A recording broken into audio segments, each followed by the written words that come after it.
بسم اللہ الرحمن الرحیم۔ گزشتہ 30 سالوں میں کمزور اقوام کے ساتھ امریکی رویے کا جائزہ لیا جائے تو محسوس ہوتا ہے کہ آج کی دنیا میں جنگل کا قانون ہے، کمزور کو زندہ رہنے کا حق نہیں ہے۔ آج کی اس دنیا میں 8 ارب انسان یعنی 800 کروڑ انسان کرۂ ارض پر موجود ہیں، مگر سبھی امریکی سامراج کے سامنے سرنگو۔ سانس لینے کے لیے بھی سامراج کی اجازت کی ان کو ضرورت ہے۔ 1990 میں امریکی سازش میں پھنس کر صدام نے کویت پر حملہ کیا۔ یہ حملہ کروایا بھی امریکی حکومت نے، امریکی کارندوں نے، اور پھر کویت کی آزادی کا نعرہ لگا کر عراق کی اینٹ سے اینٹ بجا دی اور دنیا خاموش دیکھتی رہی۔ 1992 میں صومالیہ میں بغاوت کروائی، پھر بغاوت کو کچلنے کے بہانے صومالیہ پر حملہ کیا، تمام وسائل لوٹے، ملک تباہ و برباد کر دیا۔ 1990 میں بوسنیا میں جنگ کروائی، امن فورس لے کر بوسنیا کو تباہ و برباد کر دیا اور پھر ان کے وسائل لوٹتے رہے۔ اسی طرح 2001 میں 9/11 کا ڈرامہ رچایا اور 20 سال تک افغان آبادی کو تاراج کیا۔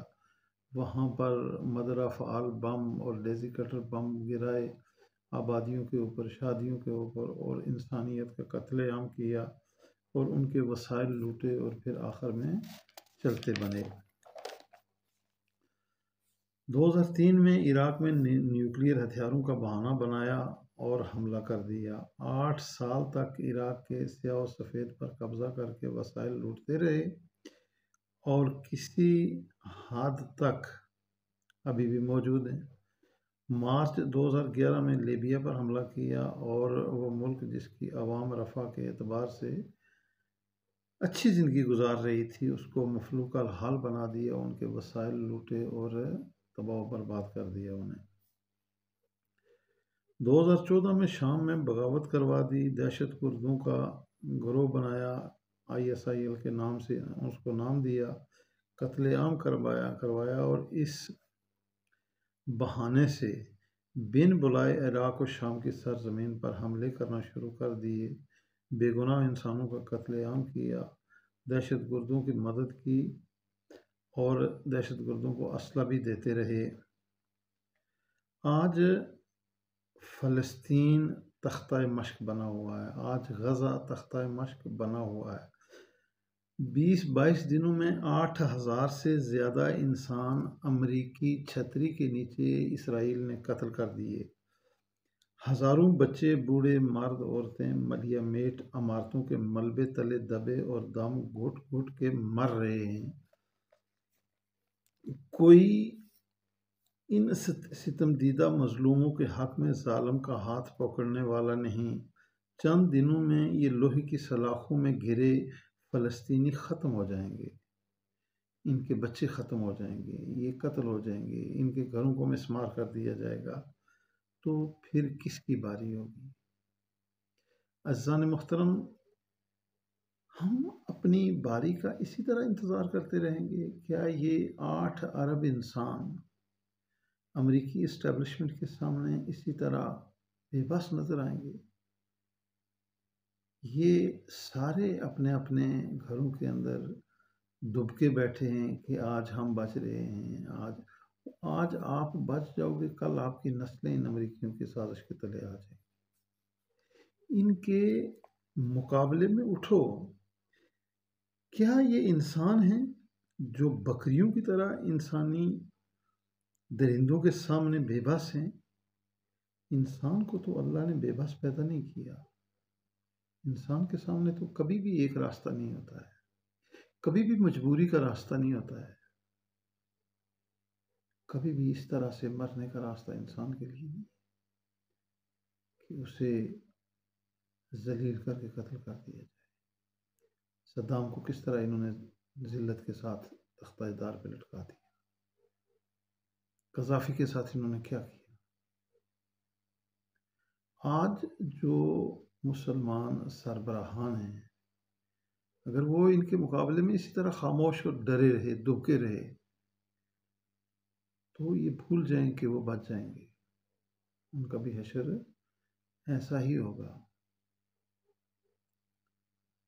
اس لیے اپنی حفاظت کے لیے، خود اپنی ذلت سے بچنے کے لیے آج فلسطین میں ان کا راستہ روکو، اور وہ حق جو 75 ایئر سے 75 سال سے فلسطینیوں کا غصب کیا گیا ہے، وہ حق ان کے گلے سے نکال کے فلسطینیوں کو دو، تاکہ کل تم بھی بچ سکو، کل تمہاری نسلیں بھی بچ سکیں۔ وہ ٹیپو سلطان کی طرح شیر کی ایک دن کی زندگی گیدڑ کی 1000 سالہ زندگی سے بہتر ہے۔ عزت سے مر جانا انسانی شرف ہے، اور ذلت کے ساتھ زندہ رہنا، مرتے ہوئے انسانوں کو دیکھنا، کٹے ہوئے بچوں کے اجسام کو دیکھنا، یہ انسانیت نہیں۔ افریقی جنگلوں میں درندے جس وقت کسی بھینس، بھیڑ یا بکریوں کے ریوڑ پہ حملہ کرتے ہیں تو ایک کو وہ پکڑ لیتے ہیں، اور باقی ساری وہ حیوانات کھڑے ہو کے اس ایک کے کٹنے کا، اس ایک کی موت کا نظارہ کرتے ہیں، اور خوف کے عالم میں اس کو دیکھتے رہتے ہیں۔ انسان ہوا اتنی، یعنی 2 ارب مسلمان اس سرزمین پہ موجود ہیں۔ اللہ تعالیٰ نے تمہاری ہدایت کی کتاب میں ظلم کو برداشت کرنے سے منع کیا ہے۔ کب جاگو گے؟ کب مسلمانوں پہ پلنے والے یہ افواج جو لاکھوں کی تعداد میں ہیں، کروڑ، 1 کروڑ تک پہنچتی ہیں اگر ان کو گنا جائے، تو یہ کس لیے بنائی ہوئی ہیں؟ آپ تمہاری آنکھوں کے سامنے ظالم سرزمین فلسطین کو اور غزہ کو تاراج کر رہا ہے۔